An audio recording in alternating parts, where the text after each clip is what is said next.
सीताराम।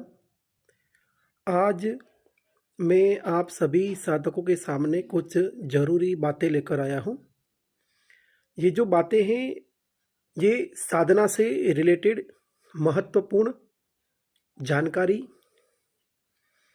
साधना से रिलेटेड कुछ आवश्यक जानकारी जो प्रत्येक साधक को जानना ज़रूरी भी है और प्रत्येक साधक को ये जो महत्वपूर्ण चीज़ें हैं, वो सीखना भी ज़रूरी है। अगर किसी साधक को इस विषय में नहीं पता है तो उसे इस विषय में पता करना चाहिए और ये सभी जानकारी एकत्रित करनी चाहिए।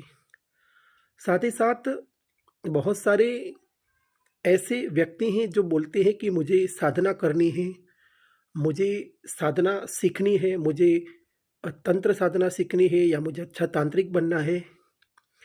तो अगर आपको अच्छा तांत्रिक बनना है या अच्छा साधक बनना है तो उसके लिए भी कुछ ज़रूरी और आवश्यक बातें हैं जो आपको आनी चाहिए। अगर वो बातें आपको नहीं आती हैं तो वो बातें आपको सीखना बहुत ज़रूरी है।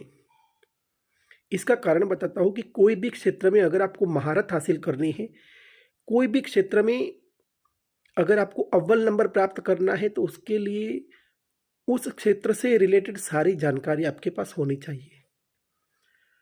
तंत्र का विज्ञान भी बहुत विस्तृत है और उसमें जितनी आप जानकारी प्राप्त करेंगे उतनी कम है। फिर भी कुछ महत्वपूर्ण बातों के ऊपर हम फोकस कर रहे हैं। सबसे पहली बात यह है कि आप कोई भी साधना कर रहे हो, प्रत्येक साधना में आपको जो पंचकर्म होते हैं ना, उस पंचकर्म की जानकारी होनी चाहिए और प्रत्येक साधना में पंचकर्म का उपयोग करना ही चाहिए। चाहे आप साबर मंत्र की साधना करते हो, चाहे आप तंत्र की कोई साधना करते हो, कोई तंत्रोक्त मंत्र की साधना करते हो, कोई वेदोक्त मंत्र की साधना करते हो या किसी भी प्रकार के कोई मंत्र की आप साधना कर रहे हो, अगर आप शुरुआती साधक हो तो पंचकर्म आपको आना अत्यंत जरूरी है। हाँ, जो लोग गुरु दीक्षित हैं, जो गुरु मार्ग से आगे बढ़ रहे हैं, जिनको गुरु परंपरा मिली हुई है, वो लोग तो अपनी गुरु परंपरा से आगे बढ़ेंगे ही बढ़ेंगे, क्योंकि वहाँ पर गुरु का निर्देश रहता है। गुरु को पता है कि अपने शिष्य को क्या करवाना है और क्या नहीं करवाना है। मगर जो लोग गुरु परंपरा से आगे नहीं बढ़ रहे और अपने आप साधना कर रहे, ऐसे सामान्य साधकों की मैं एक बात कर रहा हूँ, या जिन साधकों की अपने गुरु से बात नहीं होती है या गुरु तो धारण किए हैं मगर गुरु के द्वारा उनको मार्गदर्शन नहीं मिलता है, ऐसे भी बहुत सारे केस मेरे पास आते हैं कि हमने गुरु तो धारण किया है मगर गुरुदेव की तरफ से हमें कोई मार्गदर्शन नहीं मिल रहा है या हम उनसे बात नहीं कर पाते हैं। तो ऐसे साधक क्या करें? तो पंचकर्म सबसे पहली महत्वपूर्ण बात है। पंचकर्म क्या है? पवित्रीकरण है। सबसे पहले पवित्रीकरण करना जरूरी है। तो कोई भी साधना आप शुरू करते हैं ना, तो आपको सबसे पहले जो चीज है वो चीज है कि स्थापना।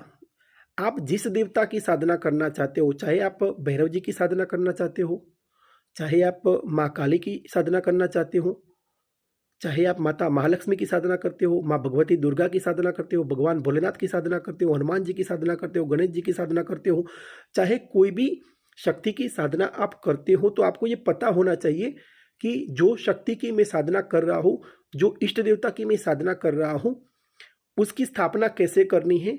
ये अत्यंत जरूरी चीज है। अगर आपको पता नहीं है कि उसकी स्थापना कैसे करनी है तो आपको, जो व्यक्ति ने आपको साधना दिया है, जहाँ से आपको साधना मिली है, वहाँ से आपको ये जानकारी प्राप्त कर लेना अत्यंत जरूरी है कि इसकी स्थापना कैसे करनी है।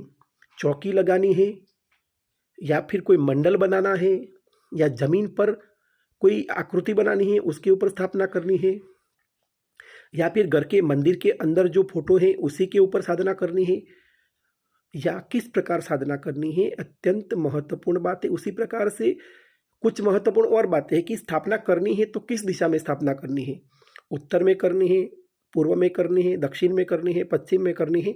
वो भी अत्यंत जरूरी बात है कि स्थापना कब करनी है। और तीसरा, कि स्थापना कब करनी है, सुबह करनी है, दोपहर में करनी है, शाम को करनी है, रात्रि में करनी है, या स्थापना करने का कोई विशेष मुहूर्त है। कभी कभी बहुत सारे देवी देवता और बहुत सारी शक्तियों की स्थापना कोई निश्चित होरा में होती है। किसी की चंद्र की होरा में होती है, किसी की शुक्र की होरा में होती है, किसी की बुध की होरा में होती है। तो ये होरा शास्त्र जानना जरूरी है और उसी के अनुसार कौन सा लग्न चल रहा है, कौन सी होरा चल रही है, कौन सा समय चल रहा है, और उसमें सबसे उत्तम से उत्तम समय में अगर हम किसी भी देवता की स्थापना करेंगे तो हमारी साधना की सफलता के चांस बहुत ज़्यादा बढ़ जाएंगे। साधना की स्थापना करते वक्त मुहूर्त अत्यंत जरूरी है। जैसे कि एक बात समझ लीजिए कि आपको दिन में साधना करनी है, मगर जो साधना का मुहूर्त है सुबह 4 बजे का है, तो क्या करना है आपको कि उस समय आप चौकी लगा दीजिए, उस समय आप फोटो रख दीजिए, और उस समय आप फोटो के आगे फूल रख दीजिए, तांबे का लोटा भरकर रख दीजिए। जरूरी चीज़ें, जरूरी सामान आदि जो प्रक्रिया है, जो अगर 4 बजे का शुभ मुहूर्त है तो 4 बजे में रख सकते हो। उसके बाद आप वहाँ पर भले ही सुबह 8 बजे बैठो साधना करने के लिए, मगर मुहूर्त में आपको स्थापना कर देनी चाहिए। ये सबसे अच्छा अंग है साधना का कि शुभ मुहूर्त में ही किसी भी शक्ति की स्थापना करनी चाहिए, किसी भी मूर्ति की स्थापना करनी चाहिए, किसी की फोटो की स्थापना करनी चाहिए। तो ये बात याद रखिए कि हम जब भी कोई साधना की शुरुआत करें या जब भी कोई साधना करें, जब भी कोई चौकी लगानी है हमें, तो तब एक बात याद रखें कि शुभ मुहूर्त में वो आपकी साधना का जो सामग्री है या जो चौकी आपको रखनी है वो शुभ मुहूर्त में रख दीजिए। फिर बाद में चाहे आप रात्रि में साधना करिए। सुबह में अगर कोई अच्छा मुहूर्त है उस समय स्थापना कर लीजिए और साधना रात्रि के समय करिए। ये पहला मुख्य मुद्दा है। अब दूसरे मुद्दे के ऊपर बात करते हैं कि आपने स्थापना कर लिया। स्थापना करने के बाद क्या है ना कि देखिए, प्रत्येक व्यक्ति को क्या होता है ना, साज सज्जा पसंद है। आपका घर अगर बहुत अच्छा है तो कितना अच्छा लगेगा आपको। आपके घर में सोफा है, आपके घर में पलंग है, आपके घर में तिजोरी है, आपके घर में सब प्रकार की व्यवस्था की हुई है, फ्रिज है, सारी सामग्री आपके घर में अवेलेबल है, फर्नीचर अवेलेबल है, तो आपको क्या लगेगा, बहुत अच्छा लगेगा।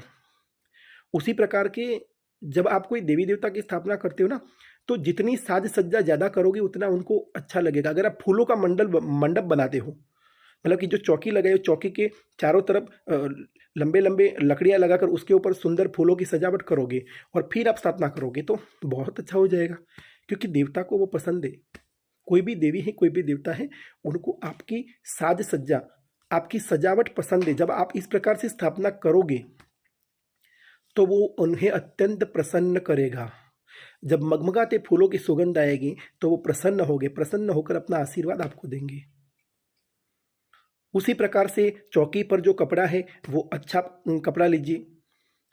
चावल का बहुत अच्छा स्वस्तिक बनाइए। स्वस्तिक के ऊपर भी सुशोभन कीजिए, फूलों का सुशोभन कीजिए, उसके ऊपर कुमकुम डालिए, हल्दी डालिए, अलग अलग रंगों की सजावट कीजिए और उसके ऊपर फिर आप फोटो की स्थापना कीजिए, उसके ऊपर आप फिर मूर्ति की स्थापना कीजिए। मतलब कि ये आपको मन से करना है कि मैं किस प्रकार से सजावट कर सकता हूँ, मैं किस प्रकार से इस देवता के लिए सबसे ज़्यादा सबसे अच्छा स्थापना कर सकता हूँ, सबसे अच्छा मंडप बना सकता हूँ। नवरात्रि में भगवती का मंडप कैसा बनता है, सब प्रकार की सजावट होती है। तो जब वो नवरात्रि में 9 दिन लोग इस प्रकार की प्रक्रिया कर सकते हैं, तो आप जब साधना करने बैठते हो, जब आप 11 दिन की, आप 21 दिन की, आप 41 दिन की साधना करते हो, तो क्या आपको भी ये सजावट नहीं करनी चाहिए? बिल्कुल करनी चाहिए। आप करोगे तो उसका आपको बहुत अच्छा परिणाम मिलेगा। ये मेरा खुद का अनुभूत चीज़ है। दूसरी बात, जब ये आप कर लेते हो तो अब पंचोपचार आपने मस्त सज्जा कर लिया, भगवती का मस्त फोटो रख दिया, उनको मस्त हार पहना दिया, उनको सुंदर सुगंधित इत्र लगा दिया, फिर उनके आगे बहुत मगमगाते फूल रख दिए, आपने मंडप बना दिया, उनको चुनरी लगा दिया, सारी साज सज्जा हो गई। तो अब बात आती है कि आपको पंचोपचार पूजा करनी है। अब पंचोपचार पूजा करने के लिए सबसे पहले खुद को पवित्र होना पड़ता है ना। सबसे पहले खुद को पवित्र होना पड़ता है। तो पवित्रता के लिए क्या करेंगे? 5 कर्म हैं जो करने पड़ते हैं, तब जाकर हम मनुष्य से देवता बनते हैं। तब हम तैयार होते हैं किसी भी पूजा को करने के लिए, तब हम तैयार होते हैं किसी भी साधना को करने लिए। और ये समझ लीजिए कि ये पंचकर्म करने के बाद आप मनुष्य से देवता बनते हैं। और शास्त्रों में कहा गया है कि देवता की साधना अगर आपको करनी है तो देवता बनकर करनी है। इसलिए स्वयं को ऊर्जावान बनाना पड़ता है। और जो ऊर्जा वाहन बनने की जो प्रक्रिया है ना, वो प्रक्रिया यही है। सबसे पहले पवित्रकरण करिए, अपने लेफ्ट हैंड में थोड़ा जल लीजिए और फिर उसके ऊपर दायां हाथ ढक दीजिए और मंत्र बोलिए, ओम पुंडरीकाक्षाय नमः, ओम पुंडरीकाक्षाय नमः, ओम पुंडरीकाक्षाय नमः बोलकर पूरे शरीर पर छिड़क दीजिए। ये हो गया पवित्रीकरण। उसके बाद 3 बार राइट हैंड में पानी लेना है, 3 बार बोलकर, पहले एक बार पानी लीजिए, फिर बोलिए ओम केशवाय नमः, फिर पानी लीजिए, बोलिए ओम माधवाय नमः, फिर पानी लीजिए, बोलिए ओम गोविंदाय नमः। इस प्रकार 3 बार पानी लेकर पी जाना है। ये जो आचमन वाली प्रक्रिया है वो कर लेने में, चौथी बार हाथ को धो देना है, ओम श्री नारायण नमः बोल के हाथ को धो देना है। ये हुआ आचमन। उसके बाद प्राणायाम करना है, तो गायत्री मंत्र 3 बार बोलिए, उसके बाद प्राणायाम कर लीजिए। अनुलोम विलोम प्राणायाम का 3 आवर्तन करना है। जब ये प्रक्रिया संपन्न हो जाए तो उसके बाद आपको न्यास करना है। जिस मंत्र की आप साधना कर रहे हो उस प्रत्येक मंत्र के न्यास होते हैं। चलिए समझ लीजिए कि आप जिस मंत्र की साधना कर रहे हो उस मंत्र के न्यास आपको नहीं पता है, आपके गुरुदेव ने आपको उसके न्यास नहीं बताए हुए, या आपको न्यास प्रक्रिया क्या है वो नहीं समझाया हुआ है, तो न्यास के विषय में मैं आगे एक वीडियो डालने वाला हूँ। आप वो वीडियो देखिए, समझिए, तो आपको न्यास के विषय में पता चल जाएगा। जब न्यास हो जाए तब आपको भूमि पूजन करना है। जिस धरती पर बैठकर आप साधना कर रहे हो वो धरती हमारी माता है, और धरती के पूजन किए बिना आपकी साधना सफल नहीं होती है। तो आपको क्या करना है, अपने दाएं हाथ में थोड़े चावल ले लेने हैं और थोड़े फूल ले लेने हैं, और फिर धरती माता को प्रणाम करना है। मन से मंत्र बोलना है, ओम श्री पृथ्वी देव्यै नमः, ओम श्री पृथ्वी देव्यै नमः, ओम श्री पृथ्वी देव्यै नमः। फिर बोलकर वो जो अक्षत और जो फूल लिए आपको जमीन पर छोड़ देने हैं, और धरती को 3 बार प्रणाम करके अपने हृदय से यहाँ से हाथ रख दीजिए और बोले, हे माँ भगवती, मैं आपको प्रणाम करता हूँ, मेरी साधना की आप रक्षा करिए, मेरे ऊपर अपनी कृपा बनाए रखिए, और जो साधना मैं कर रहा हूँ उसमें मुझे सफलता प्रदान करिए। ये बोलने के बाद क्या करना है, आपका आसन ऊपर ऊंचा करना है, आपको खड़े हो जाना है और आपको आसन को ऊंचा किया और उसके नीचे अधोमुखी त्रिकोण बनाना है। मैंने ये बात पहले भी एक वीडियो में बताई है कि अधोमुखी त्रिकोण बनाना है, ऐसे इस तरह से नीचे त्रिकोण वाला भाग नीचे आ जाए। आप जहाँ बैठने वाले हो, आपका मुख जहाँ रहेगा उससे उल्टा त्रिकोण बनाना है, ठीक है ना, उल्टा त्रिकोण बन जाए, जिसको अधोमुखी त्रिकोण बोलते हैं। वो अधोमुखी त्रिकोण बनाइए, फिर उसके ऊपर बैठ जाइए। ये त्रिकोण कैसे बनेगा, जल से बना लीजिए। जल से नहीं बनाना है तो इस अंगुली से भी बना सकते हो, दाएं हाथ की उंगली का प्रयोग कीजिए और उससे भी बना सकते हो, जल से भी बना सकते हो, मगर वो त्रिकोण बनाकर फिर आसन रखिए, उसके ऊपर बैठ जाइए। क्योंकि वो अधोमुखी त्रिकोण आपकी साधना की रक्षा करेगा, आपकी ऊर्जा की रक्षा करेगा। वो अधोमुखी त्रिकोण आपकी साधना में आपको सफलता देगा। वो भगवती का प्रतीक है। जब ये प्रक्रिया संपन्न हो जाए तब आप साधना के लिए तैयार हो गए, पंच पूजा के लिए तैयार हो गए, पंचोपचार पूजा के लिए आप तैयार हो जाए। पूजा, पंचोपचार पूजा में क्या होता है, तो सबसे पहले आपको क्या करना है, घी का दीपक जलाना है, फिर सुगंधित धूप करना है। गूगल का धूप है या अन्य कोई धूप है तो वो धूप करना है। अगर आपके पास धूप नहीं है तो धूप बत्ती का प्रयोग कर सकते हो, वो भी नहीं है तो अगरबत्ती का प्रयोग कर सकते हैं। उसके बाद आपको फूल अर्पण करने हैं। हाथ में थोड़े फूल लीजिए और भगवती का स्मरण करिए, या जिस जो इष्ट देवता की आप साधना कर रहे हो, जो शक्ति की साधना कर रहे हो, उनका स्मरण करके फूल उनके चरणों में अर्पित कर दीजिए, उनके फोटो के आगे रख दीजिए। फिर थोड़े चावल लीजिए, फिर उनका स्मरण करिए, उनके जो मंत्र आपको दिया हुआ है उस मंत्र का स्मरण करिए और वो चावल उनके आगे रख दीजिए। फिर उसी प्रकार से थोड़ा आपको सूत लेना है, जो कच्चा सूत आता है ना, वो सूत थोड़ा लेना है और वस्त्र के रूप में उनको अर्पण करना है। धूप दीप आदि सब रखना को। फिर आप एक छोटी कटोरी लीजिए, उसमें कोई भी मिठाई रख दीजिए। मिठाई नहीं है घर में तो गुड़ रख दीजिए, गुड़ भी नहीं है तो चीनी रख दीजिए, या जो भी आपको अनुकूल है कोई भी प्रसाद भगवती को, या जो देवी देवता की आप साधना कर रहे हो, अगर आपको पता है कि उनको क्या प्रिय है तो उनको जो भी चीज़ प्रिय है वो प्रिय चीज़ उनको अर्पण कर दीजिए, उनकी कटोरी में उनके पास में रख दीजिए। धूप दीप नैवेद्य जल अर्पण ये सारी प्रक्रिया हो जाएगी। फिर आपको क्या करना है, आपके जो इष्ट देवता है, जो मूर्ति की आपने स्थापना किया है, जो फोटो की आपने स्थापना किया है, उसको मधुर इत्र लगाइए। थोड़ा हाथ में इत्र लीजिए और उनको लगा दीजिए, उनके मुख पर, उनके दोनों हाथों पर, उनके दोनों पैरों पर वो इत्र लगा दीजिए। तब जाकर आपकी ये पंचोपचार पूजा संपन्न होगी। फिर आपको उस शक्ति का आह्वान करना है। जब वो उस मूर्ति तेजस्वी हो जाए, जब आप ये सारी प्रक्रिया करोगे ना, तो मूर्ति ऊर्जावान अपने आप हो जाएगी। फिर उस समय आपको आह्वान करना है उस इष्ट देवता का, सबसे बड़ी बात यह है कि जब ये आप इष्ट देवता की इस प्रकार से पूजा करते हो, उससे पहले भगवान गणपति का स्मरण अवश्य कर लीजिए।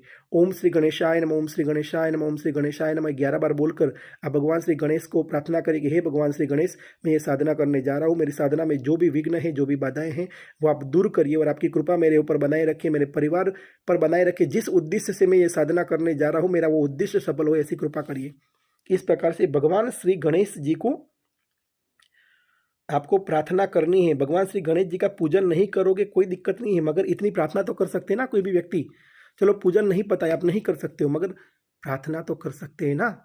वो भाव से की गई प्रार्थना अवश्य भगवान श्री गणेश जी तक पहुंच जाएगी और आपकी प्रार्थना का बल आपको अवश्य मिलेगा, उसका फल भी अवश्य मिलेगा, आपको बल भी अवश्य मिलेगा। अब जब आप गणपति की प्रार्थना कर लिया, इष्ट देवता का पंचोपचार पूजा कर लिया, तो इसके बाद क्या आता है कि आपको अब इष्ट देवता का आह्वान करना, उनको बुलाना पड़ेगा ना। आप उनकी साधना कर रहे हो, उनको बुलाना पड़ेगा, तो बुलाना है, कैसे बुलाना है?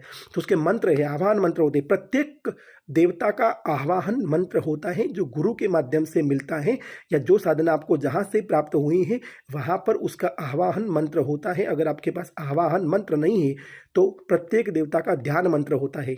वो ध्यान मंत्र आपको एक बार बोलना है और फिर उनका जो मंत्र है, मूल मंत्र जिनका आप जप करने वाले हो, उसका 11 बार जप करिए और फिर 2 हाथ जोड़कर आपको प्रार्थना करनी है, हे माँ भगवती, हे माँ दुर्गा, हे माँ गायत्री, हे माँ लक्ष्मी, या जो भी आपके इष्ट देवता हैं या इष्ट देवी हैं, उनका नाम लेते बोलना है कि मैं आपकी ये साधना करना चाहता हूँ, आप यहाँ पधारिए और मेरी साधना को सफल कीजिए। आपके इतने बोलने मात्र से वो शक्ति वहां पर उपस्थित होगी और आपकी साधना को देखेगी। विश्वास रखिए कि आपके आवाहन पर अवश्य ही शक्ति आती है और आपको ये भाव धारण करना है कि मेरे आह्वान पर वो शक्ति इस फोटो के अंदर, इस मूर्ति के अंदर विराजमान हो गई है। फिर आपको अपने दाएं हाथ में, फिर संकल्प का बात आता है, तो अपने दाएं हाथ में जल ले लीजिए और जल लेने के बाद थोड़े उसमें अक्षत रख दीजिए और फिर आपको ये संकल्प लेना है, थोड़े फूल रख दीजिए और संकल्प लीजिए। आपका जो नाम है वो बोलिए, मैं इस नाम का व्यक्ति, मैं इस गोत्र का व्यक्ति, मैं इस गांव का व्यक्ति आज ये संकल्प लेता हूं कि मैं नित्य नियम पूर्वक आज से 21 दिन या 41 दिन नवाण मंत्र की, या जो भी आपका मंत्र है, ये जो मंत्र है वो मंत्र बोलिए। इस मंत्र की 21 माला जप करूँगा। इस जप के माध्यम से मेरे जीवन में धर्म, अर्थ, काम और मोक्ष मुझे प्राप्त हो, या फिर मेरी शादी का प्रबंध हो जाए, या फिर मेरी मनोकामना पूर्ण हो जाए, या मेरा ये कार्य सफल हो जाए, या मुझे कोर्ट केस से मुक्ति मिल जाए। ऐसा जो भी आपका संकल्प है वो संकल्प ले लीजिए और संकल्प लेने के बाद वो जल जो है, वो चावल जो है, वो फूल जो है, उसको जमीन पर रख दीजिए या फिर कोई थाली में रख दीजिए। ये आपका संकल्प हो गया। बहुत सारे संस्कृत में भी संकल्प हैं, आप संस्कृत के संकल्प जो पूरे होते हैं वो संस्कृत के संकल्प भी बोल सकते हो। मेरे हिसाब से भाव से किया गया संकल्प भी इतना ही प्रभावशाली है जितना संस्कृत में जो संकल्प है वो प्रभावशाली है। जब ये संकल्प का कार्य आपका संपूर्ण हो जाए तब उसके बाद आपको क्या करना है, आपके इष्ट देवता का कोई भी स्तोत्र, जिनकी आप साधना कर रहे हैं उनका कोई भी स्तोत्र है, उस स्तोत्र का आपको पाठ करना है सबसे पहले। इस बात को याद रखिए, स्तोत्र का पाठ करना है आपको। जब स्तोत्र का पाठ हो जाए तब आपको जो गुरु मंत्र मिला है, आपके गुरुदेव के द्वारा जो आपको गुरु मंत्र मिला है, उस गुरु मंत्र की आपको 1 माला जप करना है और आपको गुरुदेव को मन से प्रणाम करना है और बोलना है, हे गुरुदेव मेरी साधना को आप सफल करिए। आप मेरे सामने प्रत्यक्ष है, मुझे पता है कि आप मुझे देख रहे हैं, आप मुझे सुन सकते हैं, आप मेरी साधना को सफल करिए। ऐसा बोल के गुरुदेव को प्रणाम करिए, गुरु मंत्र की 1 माला जप कर लीजिए। जब ये कार्य संपन्न हो जाए तब जो मंत्र की आप साधना करने वाले हैं उस मंत्र की जितनी भी माला करनी है उतनी माला कर लीजिए। जब इतनी माला आप कर लेते हैं, वो करने के बाद फिर से आपको क्या प्रक्रिया करनी है कि करने के बाद वो जप आपके इष्ट देवता को अर्पण करना है। गुह्याति गुह्ये गोपित्वम वाला जो मंत्र है, अगर आपको वो पता है तो उस मंत्र के माध्यम से आपके इष्ट देवता को जप अर्पण करिए। नहीं पता है तो आपको क्या बोलना है, हे इष्ट देवता, जो भी आपका इष्ट देवता है, इष्ट देवी है, उनका नाम लीजिए और बोलिए कि मैंने ये जो जप किया, 21 माला जप किया, उस जप का जो फल है मैं आपको अर्पण कर रहा हूँ। ऐसा करके उनके चरणों में अपने हाथ में, दाएँ हाथ में थोड़े चावल लीजिए, फिर ये संकल्प करके वो चावल उस फ़ोटो के ऊपर रख दीजिए। इस तरह आप ये जप अपने इष्ट देवता को अर्पण कर दोगे। जब ये प्रक्रिया संपन्न हो जाए, उसके बाद वहाँ से उठ नहीं जाना है। फिर आपको क्या करना है कि जो मूर्ति आपके सामने रखी हुई है, जो फ़ोटो आपके सामने रखी हुई है, उस फ़ोटो को या उस मूर्ति को आपको देखना है। उसके सामने बिल्कुल त्राटक करिए। 1 मिनट तक देखते रहिए, आधे मिनट तक देखते रहिए, 30 सेकंड, 40 सेकंड, 50 सेकंड, जितना आप स्थिर होकर देख सकते हो, आँखों को स्थिर करके देख सकते हो उतना देखिए। और देखने के बाद फिर अपनी आँखें बंद करिए और अपने इस आज्ञा चक्र में उस फ़ोटो की मूर्ति का ध्यान करिए, उसको देखने की कोशिश करिए। जब ये लगे कि आप उसको नहीं देख पाते हो तो फिर से फ़ोटो को देखिए और फिर से आँखें बंद करके उसको देखने की कोशिश करिए।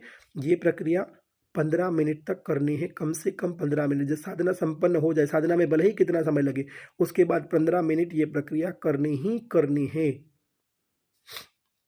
जब ये 15 मिनट की प्रक्रिया हो जाए, तब उसके बाद आपको क्या करना है, अपना इष्ट देवता का विसर्जन करना है, उनको प्रणाम करना है और बोलना है कि हे श्री इष्ट देवता, मैंने आपका आह्वान किया था मेरी साधना में, मेरी साधना संपन्न हो गई है।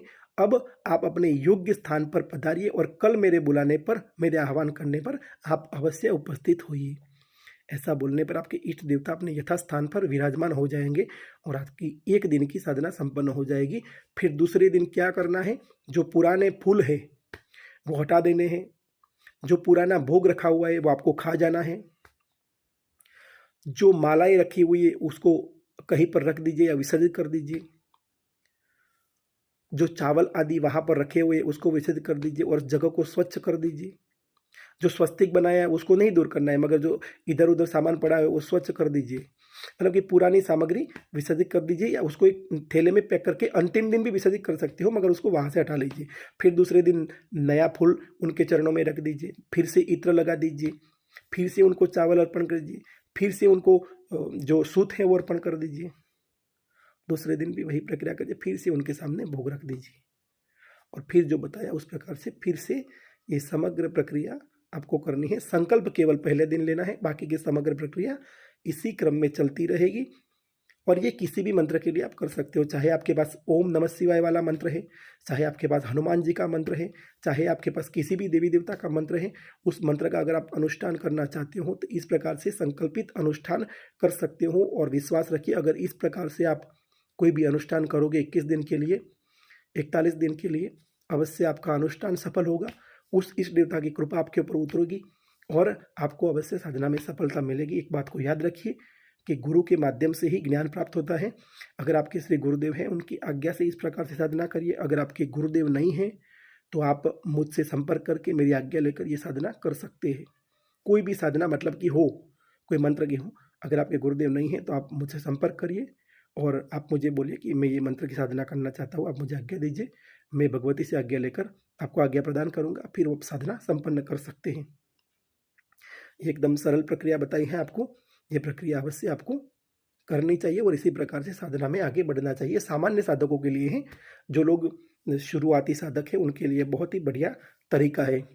अब इसके बाद थोड़ी और महत्वपूर्ण बातें थी, मगर वीडियो ज़्यादा लंबा हो जाएगा, इस आशय से इस विषय में मैं दूसरा एक वीडियो बनाऊंगा कि साधना में और कौन सी चीज़ें आवश्यक है, कौन सी बातों का ध्यान रखना पड़ता है, कौन सी चीज़ों में पारंगत होना पड़ता है, कौन सी सिद्धियां हमें प्राप्त करनी पड़ती है, या फिर ये समझिए कि हमें एक अच्छा साधक बनने के लिए, अच्छा तांत्रिक बनने के लिए क्या क्या प्रक्रिया से पसार होना पड़ेगा, क्या क्या साधनाएं हमें करनी पड़ेगी। उस संदर्भ में दूसरा एक वीडियो मैं जल्द बनाने वाला हूँ। साधना का विज्ञान पार्ट 1 ये हो गया और पार्ट 2 दूसरा आएगा, तीसरा आएगा। इस प्रकार से हम आगे बढ़ते जाएंगे और आपको साधना के विषय में जानकारी देते जाएंगे। आप सबसे नम्र विनंती है कि मेरे इस वीडियो को आप ज़्यादा से ज़्यादा लोगों तक पहुंचाइए, इसको शेयर करिए। आपके पास कोई व्हाट्सएप ग्रुप है उसमें शेयर करिए, आपके पास जो फेसबुक ग्रुप है उसमें शेयर करिए। ज़्यादा से ज़्यादा लोगों तक मेरे वीडियो को आप शेयर करेंगे, ऐसी मेरी नम्र विनंती है आप सब लोगों को, क्योंकि वीडियो ज़्यादा शेयर होगा तो लोग ज़्यादा जुड़ेंगे, ज़्यादा लोग जुड़ेंगे तो और भी अच्छे वीडियो आपके लिए बनाए जाएंगे और आप लोगों तक पहुँचाए जाएंगे। माँ भगवती की कृपा आप सबके ऊपर बनी रहे। अगर कोई व्यक्ति को किसी भी प्रकार की पारलौकिक समस्या है, कोई प्रेत बाधा है या फिर कोई तंत्र बाधा है और अगर उसकी समस्या का समाधान करवाना वो चाहता है, तो हम उसके नाम से संकल्पित पूजा करके समस्या का समाधान करते हैं। भगवती के नाम से, भगवान श्री भैरव के नाम से, माँ भगवती बगलामुखी के नाम से संकल्पित अनुष्ठान उस व्यक्ति के नाम के किया जाता है। उसका मेरा जो फीस है वो नॉमिनल फीस है, 1100 रुपये है। कोई व्यक्ति करवाना चाहे तो हमें संपर्क करके करवा सकता है। कोई विशेष मुहूर्त आते हैं, कोई ग्रहण है, दीपावली है, होली है या अगर कोई तिथियां हैं तो उस तिथियों में भी विशेष अनुष्ठान किए जाते हैं, उसके लिए भी आप संपर्क कर सकते हैं। चैनल को सब्सक्राइब करिए और ज़्यादा से ज़्यादा लोगों को चैनल तक जोड़िए। आप सभी लोग मेरे साथ जुड़े हुए हैं, तभी आप सब लोगों के साथ मेरा जो संबंध है उस संबंध के माध्यम से मैं आपको बता रहा हूँ कि मेरे वीडियो को ज़्यादा से ज़्यादा शेयर करिए। सीताराम।